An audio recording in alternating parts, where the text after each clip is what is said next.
Hello everyone, आज की class में आपका स्वागत है। आज हम बीएड के आईसीटी सब्जेक्ट के ऑडियो विजुअल मीन्स को आगे जो हम प्रीवियस क्लासेस में पढ़ रहे थे उसी टॉपिक को हम आगे कंटिन्यू करेंगे। लास्ट क्लास में हमने देखा था डिस्प्ले बोर्ड क्या होता है, उसका मीनिंग देखा था, होता क्या है, डेफिनेशन देखी थी, उसके फंक्शंस देखे थे और उसके टाइप्स के बारे में हमने बात की थी। टाइप्स कुछ इस प्रकार थे। Wooden black board. Wooden black board 3 तरह के थे। कौन कौन से? फिक्स्ड और स्टैंडिंग और आपका मूविंग। ठीक है। उसके बाद हमने देखा था cemented blackboard, magnetic blackboard, then उसके बाद ग्लास ब्लैक बोर्ड और रोल अप ब्लैक बोर्ड। ठीक है। उसके बाद आज हमारा जो इसी टॉपिक को डिस्प्ले बोर्ड को ही हम आगे कंटिन्यू कर रहे हैं। तो आज का हमारा जो डिस्प्ले बोर्ड का आगे का टॉपिक है वो है कि effective use of black board. हम ब्लैक बोर्ड का सही उपयोग कैसे करेंगे, क्या होता है, उसके बारे में बात करेंगे। चले तो स्टार्ट करते हैं। देखिए, अगर ब्लैक बोर्ड का यूज करना है आपको तो सबसे पहले ब्लैक बोर्ड को इस तरह से यूज किया जाए ताकि हमारी एजुकेशन ज्यादा इफेक्टिव बन सके। हमारा मोटिव यही होना चाहिए कि हम कुछ ऐसे ideas being are presented on how to use blackboard so that teaching can become more effective. While writing on this blackboard, care should be taken that the sentence on the blackboard are written in the straight line. यानी कि जैसे देखो इस black board पर आपको straight line में, जैसे इस बोर्ड पर आपको जो स्ट्रेट लाइन में ये दिख रहे हैं, आपको स्लाइड्स में दिख रहे हैं, जो भी सेंटेंसेज है वो एक सीक्वेंस में स्ट्रेट लाइन में बन रहे हैं। तो ब्लैक बोर्ड पर भी कुछ वैसा ही होना चाहिए। ठीक है। श्यामपट्ट पर लिखते समय ध्यान रखना चाहिए कि हमें जो भी हमें सेंटेंस लिखने हैं वो स्ट्रेट लाइन में होने चाहिए। Writing diagonal high down sentence has bad effect on the eyes of the students. हम इस तरह से कुछ अगर लिखते हैं या इस तरह से कुछ लिखते हैं तो हमारा जो भी स्टूडेंट्स होंगे उनकी आईज पर गलत इफेक्ट पड़ेगा। ऑल्सो इट लुक अगली, ये दिखने में भी बहुत ही भद्दा दिखेगा। The black board material should be clear on legible, यानी कि हमारी जो सामग्री जो हमने कंटेंट लिखा है वो क्लियर होना चाहिए और पाठनीय यानी पढ़ने योग्य होना चाहिए। क्लियर है यहाँ पर कि एक ब्लैक बोर्ड का सिंपल सा यही मतलब इफेक्टिव यूज होता है कि जब आप उसको यूज कर रहे हो तो सबसे पहले जो हमारे सेंटेंसेज होंगे वो स्ट्रेट मैनर में होंगे, स्ट्रेट लाइन में होंगे। ठीक है। उसके बाद हम उन सेंटेंसेज को अगर हम डायगोनल की तरह या फिर अप एंड डाउन की तरह, हाई डाउन की तरह लिखते हैं, इस तरह से कुछ जैसे ये सेंटेंस स्टार्ट किया यहाँ से यहाँ गया, या फिर हमने ये सेंटेंस स्टार्ट किया यहाँ से सीधा नीचे आया, तो इस तरह से हम लिखते हैं तो हमारे स्टूडेंट्स की आईज पर भी इसका गलत इफेक्ट होता है। एंड देन उसके बाद कि हम जो भी मटेरियल ब्लैक बोर्ड पर लिख रहे हैं वो क्लियर लिखना है, क्लियर होना चाहिए और हमारे बच्चों के लिए पढ़ने योग्य होना चाहिए। क्लियर है। अब चलते हैं हमारे कि अगर वो पढ़ने योग्य नहीं होगा तो देखो, अगर स्टूडेंट को समझ नहीं आएगा तो स्टूडेंट क्या क्या कर सकते हैं। जैसे student will trouble the teacher in the class by repeatedly asking them, यानी अगर उनको क्लियर नहीं दिखेगा, पढ़ने योग्य नहीं होगा तो वो बार बार टीचर को परेशान करके रिपीट करने के लिए वो परेशान कर सकते हैं, पूछकर परेशान करेंगे। ठीक है। Clear understanding should not arise in the students will be able, यानी कि छात्रों में स्पष्ट समझ नहीं हो पाएगी, वहां कमी रहेगी। क्लियर है। उसके बाद देखिए, in the class should be written in a capital letter as on the blackboard. Take special care of the reading it even while sitting place. Whatever it writing should be writing for the students. यानी कक्षा में हम जो भी अपना black board पर बड़े बड़े अक्षर में लिखना चाहिए ताकि सबसे लास्ट जो सीट पर बैठे हैं, उन्हीं जो लास्ट वाली बेंच पर बैठे हैं, उन्हीं लोगों को भी पढ़ने में आसानी हो सके। और प्राध्यापक का इस कंटेंट के बारे में स्पेशल ध्यान रखना है उसको कि वो जो कुछ भी लिख रहा है वो छात्रों के लिए लिख रहा है, स्टूडेंट्स के लिए लिख रहा है, तो उन्हीं के हिसाब से उन्हीं को महत्व देते हुए उनको लिखना है। देन उसके बाद after writing on the black board you should read facing the class because the teacher has to teach the students not to the black board, but if you have to explain in the information and the object. Clear है। यानी कि जब हम blackboard पर लिखते हैं तो black board पर लिखने के बाद जब भी हम अपना जो भी रुख होता है टीचर का जो क्लास की ओर, तो क्लास की ओर मुख करके पढ़ाना चाहिए, क्योंकि जो अध्यापक है वो छात्रों को पढ़ा रहा है, ब्लैक बोर्ड को नहीं पढ़ा रहा है। क्लियर है यहाँ पर? ठीक है, चलो नेक्स्ट देखिए, while writing on the blackboard one should stand in such way that every student can see clearly, यानी श्याम पट्ट पर लिखते समय इस प्रकार खड़ा होना चाहिए जिससे कि प्रत्येक छात्र भली भांति देख सके। कोई अगर सेंटेंस या वर्ड लिखते टाइम जो टीचर है उसको इस प्रकार खड़ा नहीं होना चाहिए कि वो श्याम पट्ट पर लिखा हुआ ढक जाए उससे।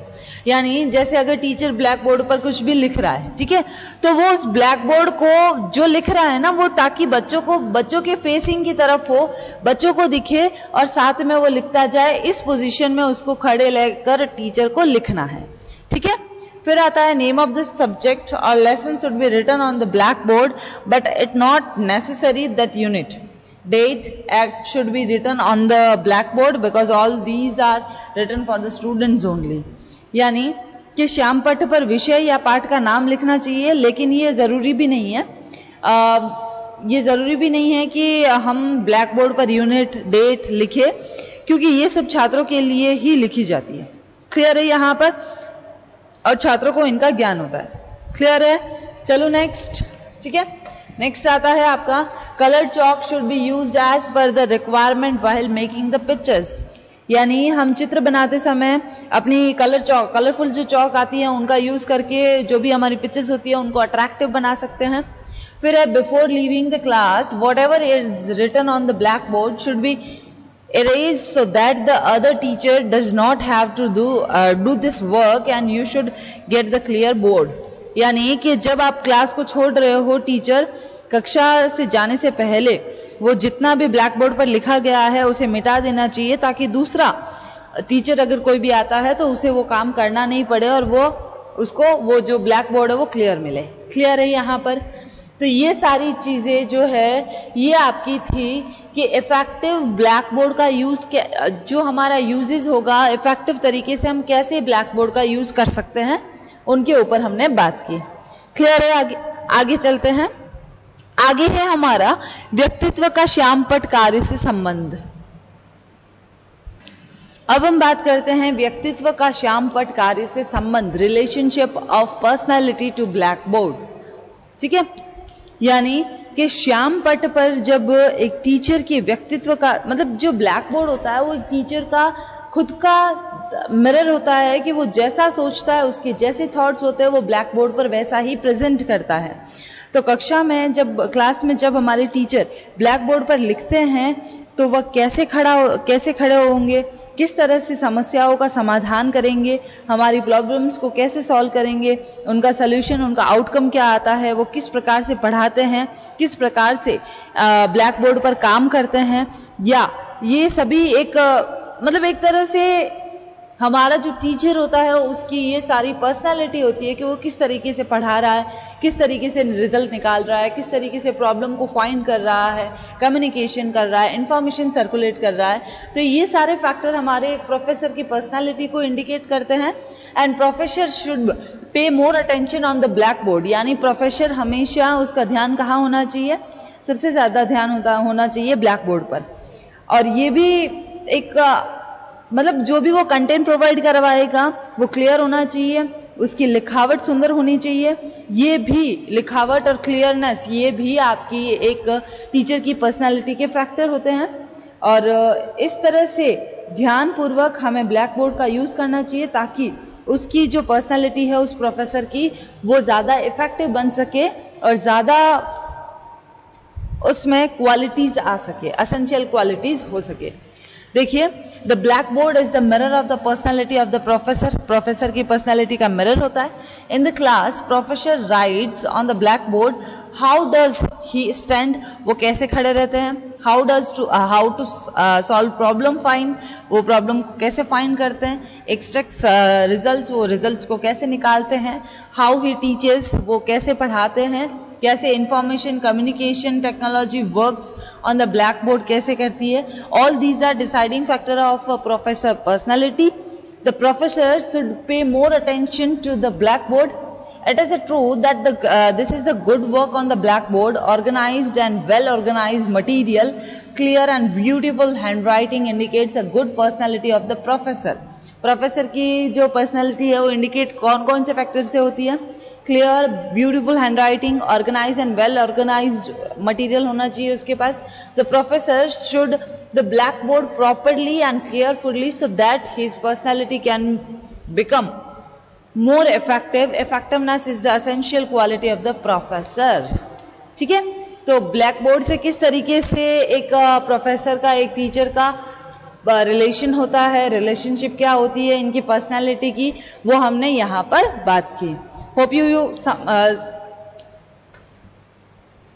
Hope you understand that. चले आगे, नेक्स्ट चलते हैं, नेक्स्ट पर बात करते हैं. नेक्स्ट क्या है हमारा purpose of black board summary. Black board Shyam पट सारांश के उद्देश्य. सबसे पहला, ब्लैक बोर्ड का अगर यूज कर रहे हैं तो उसके ऑब्जेक्ट, की पॉइंट्स लिख सकते हैं, मुख्य बिंदु हम. क्लियर है. फिर illustration of the fact that flourish on mind. मस्तिष्क पर पनपे तथ्यों का चित्रण कर सकते हैं. कोई भी अगर आपको कोई इलस्ट्रेशन, कोई एग्जाम्पल याद आ रहा है कोई टीचर को, तो वो अपने दिमाग में जो एग्जाम्पल सेट कर रहा है वो एज इट इज अपने ब्लैक बोर्ड पर उतार सकता है. फिर ऑडियो विजुअल एड्स, यानी हमारी जो सहायक कंटेंट होता है वो हो सकते हैं. और helpful for a weak student, कमजोर विद्यार्थियों के लिए ये एक सहायक कड़ी होती है. क्लियर है यहाँ पर. तो ब्लैक बोर्ड के 4 पर्पस थे हमारे. सबसे पहला था हमारा मुख्य बिंदु, की पॉइंट. सेकेंड था illustration of fact that flourish on mind. जो भी हमारे दिमाग में, जो एक टीचर के दिमाग में जो भी फैक्ट आते हैं उनको हम एज इट इज ड्रॉ कर सकते हैं. फिर आता है आपका audio visual aids and then आता है helpful for weak student. Clear है यहाँ पर. चलो नेक्स्ट बात करते हैं हम अपनी प्रिकॉशंस की. क्या क्या प्रिकॉशंस होती है जब हम अपने ब्लैक बोर्ड पर काम कर रहे होते हैं. तो चलिए सबसे पहले देखते हैं. ये इंपॉर्टेंट है एग्जाम के पर्पज से भी, तो ध्यान से देखना थोड़ा. चलिए, पहला आता है don't mix up the rough work done in the class for explaining and the work on the black board. यानी जब आप ब्लैक बोर्ड का यूज कर रहे हो तो कक्षा में समझाने के लिए किया गया रफ काम या ब्लैक बोर्ड पर जो ब्लैक बोर्ड के कार्य को मिलाया न जाए, तो अच्छा यही होगा कि हम रफ कार्य समाप्त होते ही मिटा देना चाहिए या उसे पृथक रूप से सेपरेट कर देना चाहिए हमें. तो हमें कभी भी रफ वर्क को और हमारे जो एक्सप्लेनिंग जो वर्क है उसको दोनों को मिक्स नहीं करना है. क्लियर है. सबसे पहला प्रिकॉशन. सेकेंड आता है if some pictures are to be presented on the black board in front of the class then the professor should decide in advance in which part of black board. यानी कि हमारे पास कुछ अगर तस्वीरें हैं, चित्र प्रस्तुत करने हैं, तो टीचर को पहले से ही डिसाइड कर देना है कि श्याम पट पर किस और कितने भाग में उस चित्र को बनाना है और कितने भाग में उसका वर्णन करना और कितने भाग में उसका रफ काम करना है. यानी जब भी आप कोई पिक्चर प्रेजेंट कर रहे हो तो प्रोफेसर पहले ही ये डिसाइड करेगा कि कौन से ब्लैक बोर्ड के कौन से पार्ट में वो पिक्चर प्रेजेंट होगा, कौन से पार्ट में वो इंडिकेट करेगा, कौन से पार्ट में उसको नेम देगा और कौन से पार्ट में वो रफ वर्क करेगा. क्लियर है यहाँ पर. थर्ड प्रिकॉशन आती है the professor should not start teaching when the students are busy writing the black board material. Professor को ये ध्यान रखना है कि जब स्टूडेंट्स ब्लैक बोर्ड के मटेरियल को, कंटेंट को लिखने में अगर व्यस्त है तो वो नेक्स्ट आगे का टीचिंग स्टार्ट नहीं करेगा. फिर after working on the black board one should not make various and useless efforts to attract the attention of the students. यानी श्यामपट पर कार्य करने के पश्चात छात्रों का ध्यान आकर्षित करने वाली विभिन्न और व्यर्थ की चेष्टाएं नहीं करना चाहिए. जैसे चौक को हाथ में झुलाना, जैसे खेलते रहते ना उस तरह से. फिर डस्टर को इधर उधर घुमाना, ये सारी चीजें हमारे अट्रैक्टिव नहीं होती है स्टूडेंट्स के लिए, इसलिए इनको अलग रखना चाहिए एक प्रोफेसर को. क्लियर है. फिर नेक्स्ट प्रिकॉशन है while writing on the blackboard do not create such an environment in that class which give an impression of artificiality otherwise the student will not able to concentrate well on their studies। यानी कि श्यामपट black board पर अगर हम लिख रहे हैं तो कक्षा में ऐसा वातावरण पैदा नहीं करना चाहिए जिससे कृत्रिमता आर्टिफिशियल, यानी कि सबको आर्टिफिशियल लगे, कुछ भी अलाइव नहीं लगे। तो इस तरीके से एनवायरनमेंट क्रिएट नहीं करना है और छात्र भली भांति अपना ध्यान पढ़ाई की, और अगर ऐसा करते हैं तो छात्र कभी भी कंसंट्रेट नहीं कर पाएंगे ऑन देयर स्टडीज। क्लियर है यहाँ पर? नेक्स्ट चलो, नेक्स्ट आता है if any drawing is more complex then the help of roller board should be taken। हमने रोलर बोर्ड पढ़ा था, कुछ याद आया रोलर बोर्ड क्या होता है? कुछ याद आया? रोलर बोर्ड हमने पढ़ा था जब टाइप्स ऑफ में देखे थे डिस्प्ले बोर्ड में, तो उसमें रोलर बोर्ड देखा था। रोलर बोर्ड यानी कि ऑयल क्लॉथ पर बना हुआ होता है, तो जिसके ऊपर और नीचे वो दोनों तरह से जो स्टैंडिंग जो लकड़ी की होती है वो एक प्लेस से दूसरे प्लेस पर इजीली ले जा सकते हैं हम, ठीक है। तो उनका यूज करना चाहिए ताकि कोई भी अगर ड्राइंग कॉम्प्लेक्स है तो उसकी मदद से हम उसको थोड़ा सा इजी बना सकते हैं। फिर है आपका never write wrong letters, sentence और information while writing on the black board. जब आप ब्लैक बोर्ड पर लिख रहे हो तो आपको गलत लेटर, गलत सेंटेंस और गलत इन्फॉर्मेशन नहीं लिखनी है। फिर आता है the material plan should be prepare in advance. आप जो ब्लैक बोर्ड पर मटीरियल प्रेजेंट करने वाले हो वो पहले से ही एडवांस में आपका तैयार होना चाहिए। क्लियर है? फिर है one should not speak facing,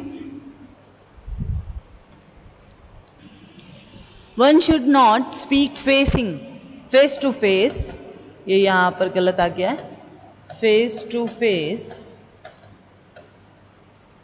यानी कि जब आप पढ़ा रहे हो, जब आप टीचिंग करवा रहे हो तो श्यामपट की ओर मुख करके नहीं बोलना चाहिए। फेस किसकी तरफ होना चाहिए? स्टूडेंट्स की तरफ होना चाहिए, ठीक है। फिर आता है आपका the letter should be written on the black board at the size of about 2 and 2.5 inches so that the student sitting on the back bench of the class can also see it।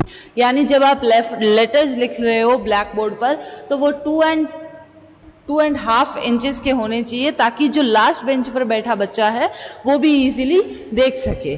फिर आता है colour chalk should be used while making diagram act. अगर diagram या इस तरीके का कुछ भी आप मटेरियल प्रेजेंट कर रहे हो तब आप कलर चॉक का यूज करके उसको अट्रैक्टिव बना सकते हो। क्लियर है यहाँ पर? फिर आता है colour chalk should also used in emphasise different meaning and points. यानी ऐसा कोई टॉपिक है जिसमें बहुत सारे मीनिंग है, डेफिनेशन है, पॉइंट्स है, तो उनको अलग अलग डिफरेंट तरीके से दिखाने के लिए आप कलर चॉक का यूज कर सकते हो। क्लियर है?